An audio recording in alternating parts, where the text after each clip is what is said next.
First time test session کا آغاز کیا. ٹیسٹ سیشن النور کا نام دیا ہوا ہے. یعنی کہ وہ ہوتا کیا تھا کہ 3 ایگزامینیشن دیے جاتے تھے. آپ سب کو یاد ہوگا, ایک سماہی اور نماہی اور سالانہ پیپرز کے نام کا. یعنی کہ یہ تصور ہی نہیں تھا کہ بچہ تیار تب ہوتا ہے جب اس کے ٹیسٹ لیے جاتے ہیں. تو پھر ہم نے یہ کیا, اور سلیبس خاص طور پر ایف ایس سی کا میٹریکولیشن کا سلیبس ٹائم پر ختم ہونا. مثلا جو اس وقت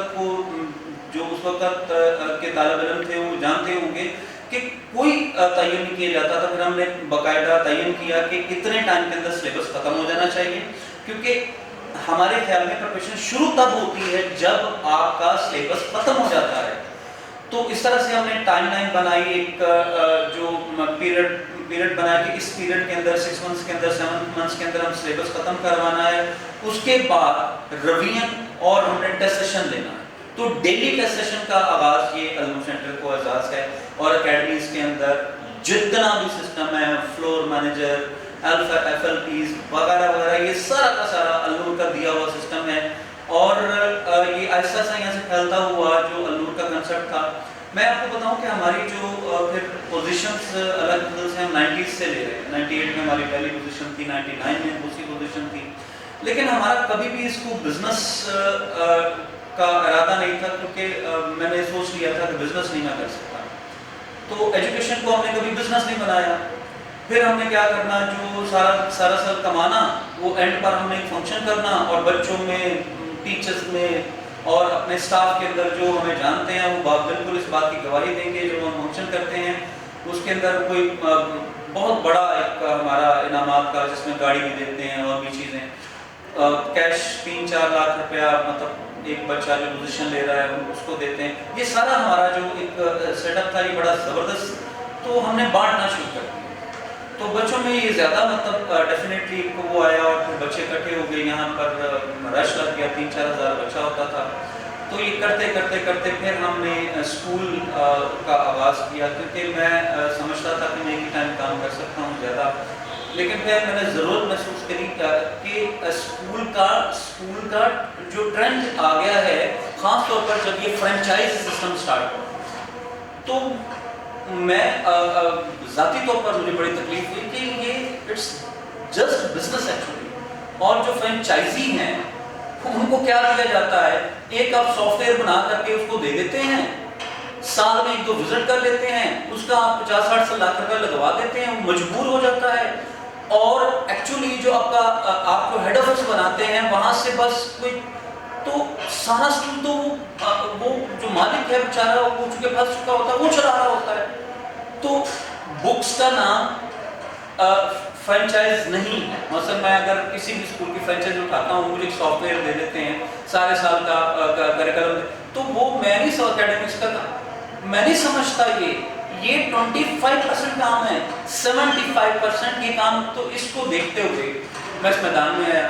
ہم نے اسکول کے ٹرینڈ سیٹ کرنے شروع کیے ہیں, اور اللہ کے فضل و کرم سے جو ٹرینڈ سٹارٹ کیے ہیں ہم نے, وہ ٹرینڈ ہر طرف پھیلنا شروع ہو. اب ہم نے جو سٹارٹ کیا, ہم نے یہ فرسٹ ٹائم 2011-12 کے اندر ہم نے یہ بتایا کہ بچے کو بچہ نا تصویروں میں سوچتا ہے. ویسے تو ہر انسان تصویروں میں سوچتا ہے. تو بچہ کو آپ کتاب کی لائنیں رٹا رہے ہوتے ہیں. کریمنگ 2 طریقے سے ہوتی ہے. دیکھیں, ایک کریمنگ کا طریقہ یہ ہے, بچہ وہ اس کی تصویریں اتارتا ہے اور تصویریں اپنے نیورون میں ٹرانسفر کرتا ہے, اور جب لکھنے بیٹھتا ہے تو وہ لکھتا کیسے ہے, انہی تصویروں کو سوچ کے لکھ رہا ہوتا ہے. وہ بچے کے سامنے وہ پیپر چل رہا ہوتا ہے. دوسرا اس کا طریقہ ہوتا ہے کہ بچہ الفاظ کو ریکارڈ کرتا ہے, اونچی بول کے یاد کرتا ہے. وہ جب ریکارڈ کرتا ہے تو اس کے نیورون میں اس کے الفاظ جا کر کے ریکارڈنگ پر لگ جاتے ہیں, اور جب وہ لکھتا ہے تو وہی الفاظ کو سن کے لکھ رہا ہوتا ہے.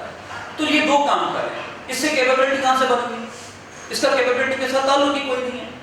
تو جب تک, تو اس کا نتیجہ کیا ہوگا, ہم ایسے بچے پیدا کر رہے ہیں جس کی پیٹھ پر آپ نے کتابیں لا دی ہوئی ہیں. تو اگر آپ گدھے پروڈیوس کریں گے تو ہر فیلڈ میں ہمیں گدھے نظر آئیں گے. آپ گلا کریں گے کہ ان کے مورلز نہیں ہیں. دیکھیں جی, ہمارا مورلس سوسائٹی ہے جی, ہمارے مورلس پولیٹیشنز ہیں, ہمارے مورلس ڈاکٹرز انجینئرز ہیں. آپ اس بات کو سمجھیں کہ ہم نے ان کو یہ بنا کر کے بیچا ہے جس فیکٹری میں یہ سارا کا سارا یہ تیار ہوا ہے وہ ایکچولی کروا کیا رہے ہیں؟